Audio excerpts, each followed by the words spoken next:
Hadirin-hadirin yang saya hormati sekalian, so hari ini saya nak buat kata keputusan untuk perbandingan antara kereta elektrik dengan kereta petrol. Okey. So Pro 2, Beza, Myvi, Toyota, Vios, Camry, Avanza. Okey. So antara kereta elektrik dengan kereta elektrik. And then nanti saya akan buat perbezaan antara kereta Proton dan juga Pro 2, QVE ataupun emas. Okey. So kita tengok mana jimat antara petrol dan juga kereta elektrik So analisis skor perjalanan, assumptions lah, harga bahan api Jun 2024. Okey, kita assume dengan petrol RON 95 sen, elektrik cas kat rumah lah. Okey. RM 0.30 kilowatt. Okey. Secara wang 0.60. Penggunaan tenaga petrol per 100 km. Sebab untuk pengetahuan terumpan kita kena merancang kewangan strategik yang mampan.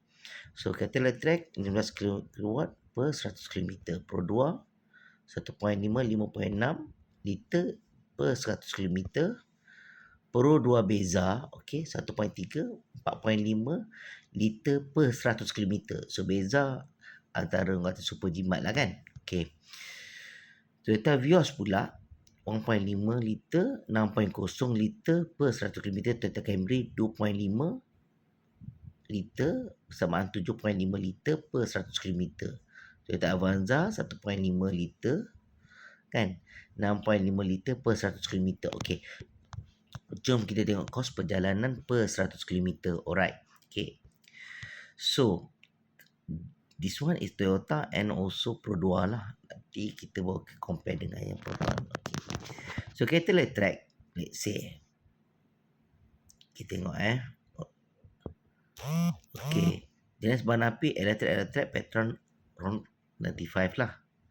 Penggunaan 100 km kita tahu Myvi 5.6. So yang paling jimat dekat sini kita tengok Beza 1.3 liter. Okay. So cara nak jimat, okay, it depends lah. Alright. Okay. Kan? Okay. Cost per 100 km berapa ringgit? You tengok kalau kita pakai kereta elektrik ni, cost dia adalah kita, let's say lah, kita charge kat rumah lah. So dia ada impact juga externalities, positive externalities. Maksudnya externalities correlation lah, positif. Maksudnya kalau anda beli rumah landed, anda boleh letak charge elektrik. Okay, you kena fikir kalau you rumah sekarang, you rumah apa? Rumah you adalah rumah apartment ke rumah landed? Kalau rumah landed, yes, you kena pasang. Kalau kereta elektrik you pasang kat rumah, you charge kat rumah je. So you lagi kau jimat RM4.50. Remember per 100 km tau. Okay, 4.50 lah. Okay.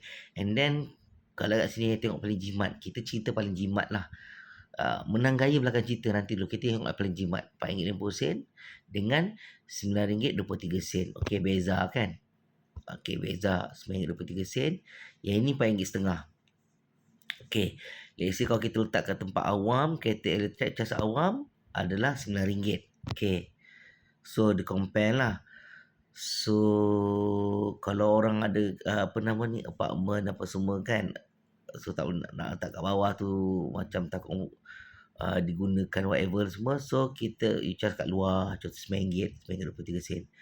So macam rumah landed, so RM4.50 lah. Okay, jom kita compare kan. So kereta elektrik per kilometer 4.5 sen. Okay, 9.0 sen, 11.5. So kat sini bila kita compare, okay, Avanza 1.5 13.3 sen. Okay, Avanza besar. Okay, maintenance dia which is very good lah.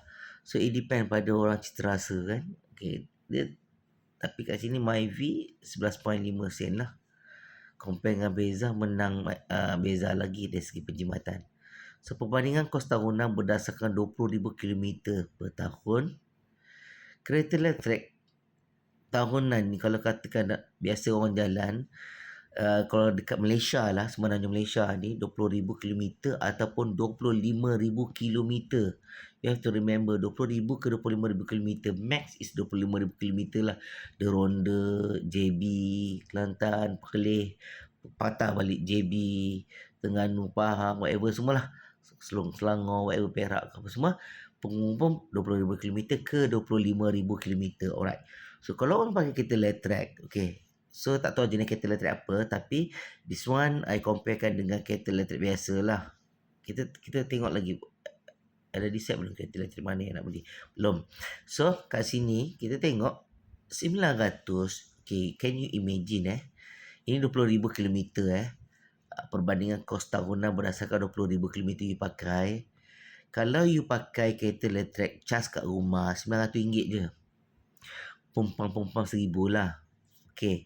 Kalau you pakai kereta elektrik cas awam, 1,800. You have to remember.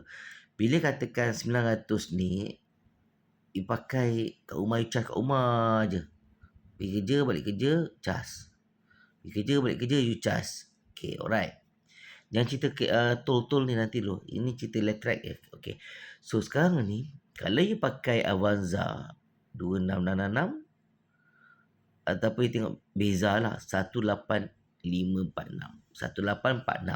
Okay. Okay, kereta elektrik ni pergi kerja balik kerja.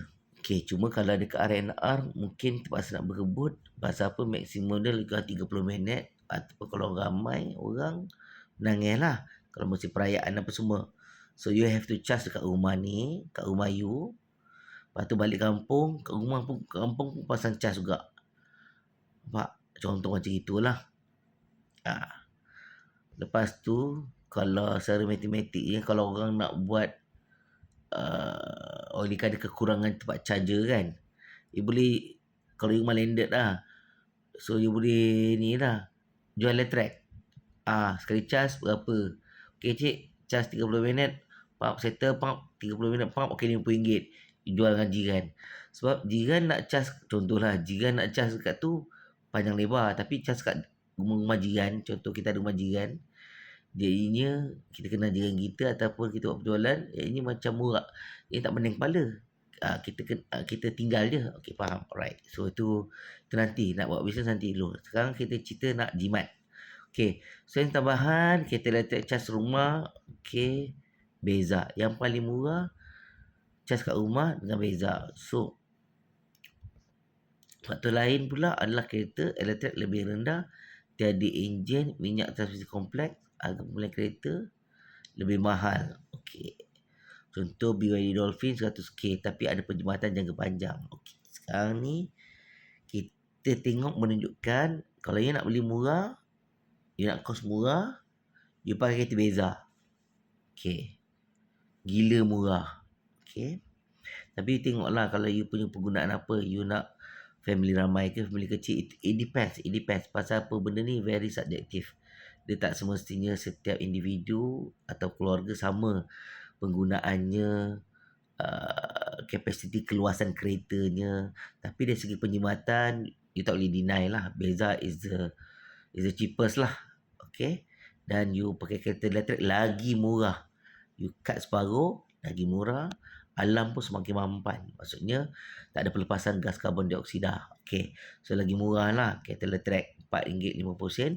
Tapi you kena ingat, you beli you charge kat rumah, bermakna you kena beli rumah landed. Kalau you beli rumah apartmen, kelakar. You kena charge kat luar RM9. So kat situ. Right. Okay. So kat sini pula you nak beli kereta dengan murah. Okay. Then charge rumah lebih murah jika menggunakan tarif domestik. Charge awam mungkin lebih tinggi lah. So jangkauan dan kemudahan kereta memerlukan akses kepada stesen charge, terutama untuk perjalanan jauh. Dekat sini pun you have to membuat kata consideration yang mana jangkauan you, kampung you dekat mana, kampung rumah you dekat mana, okay, tempat kerja you kat mana. You kena kaji daripada sudut parameter pergerakan perjalanan you dekat mana, ataupun you nak pergi jalan ke mana. Okay, you nak jalan ke mana, JB Kelantan, JB Perlis, yang paling jauh lah. Okay, kita tengok utara selatan lah. Ini cerita kalau Sabah Sarawak belum lagi lah, tapi sekarang sekarang duduk kat Semenanjung. Okay, so kita tengok je itu. Okay, range nilai jual semula, logik tak logik? Contoh, you nak nilai jual semula, contoh you pakai QVE, so resale value you boleh jual balik kat Pro 2. Okay, itu another option. Alright, kesal harga petrol pula, benda tu variable. You kena ingat satu perkara, variable. Okay, orang kadang-kadang kat sini you kena tengok impak secara komprehensif, yang mana kesal harga petrol ni ada setengah orang pakai kad kredit. Okay, bila dia pakai kad kredit, dia pakai kad kredit, lepas tu dia nak tuang minyak. Kad kredit dia untuk tuang minyak je. Okay, itu ada satu implikasi yang pertama, satu senario. Satu senario yang lain pula, can you imagine kalau orang tu buang kad kredit, tak pakai kad kredit, tak pakai petrol, pakai kereta elektrik, bermakna dia ada possibility untuk, kalau dia tak bayar, kena interest tak? Tak. Bermakna kalau dia charge elektrik dekat rumah, dia charge kereta elektrik dekat rumah. Okay, dekat rumah. Alright. So, dekat sini dia charge elektrik dekat rumah dia. Atau rumah kawan dia lah, tapi dia kena bayar. Ataupun dia pergi rumah homestay. Nampak? Dekat sini pun, bila you pakai kereta elektrik, atau apa, ramai pakai kereta elektrik, impak dia adalah kalau orang buat homestay, sakit lah kalau dia buat homestay. Faham tak? So, benda tu tak praktikal kalau orang tu buat homestay. Kalau ramai orang pakai kereta elektrik, orang buat homestay, owner homestay lah, suffer lah. Kalau owner homestay tu, homestay dia dekat tingkat 8, tingkat 10, tingkat 11. Okey, tak ada kena-mengena dengan ni. Kalau dia homestay rumah landed, suffer lah. Kan? Kalau orang ada kereta elektrik, dia cah lah kau. Peduli lah. Faham? Tak nak pula dia buat wire extension. Datang pula sekali kereta ada 4 biji kereta. Kan? Dia pecah, dia charge kereta sekali 4. Ataupun dia charge kereta sekali 5. Kan? Peduli lah. Yang penting homestay tu bayar. Maksudnya owner homestay bayar. Nampak? Kecuali owner homestay tu rumah tingkat 8, tingkat 9, tingkat 10. Okay. Alright. So, dah ada implikasi. You kena ingat okay, kat sini. So, contoh saya sebagai pengguna kereta. Ni cerita, teringkas cerita lah. So, kereta elektrik, kos operasi rendah. Dia kena charge rumah. Dekat sini bermakna you all boleh 4.5 km, bermakna you boleh simpan duit dekat unit amanah. Unit amanah, you simpan duit. Okay, you kena ingat Pro 2 Beza ada kelebihan juga. Dia jimat petrol 9.2 sen per kilometer, hampir setara dengan kereta elektrik cas awam.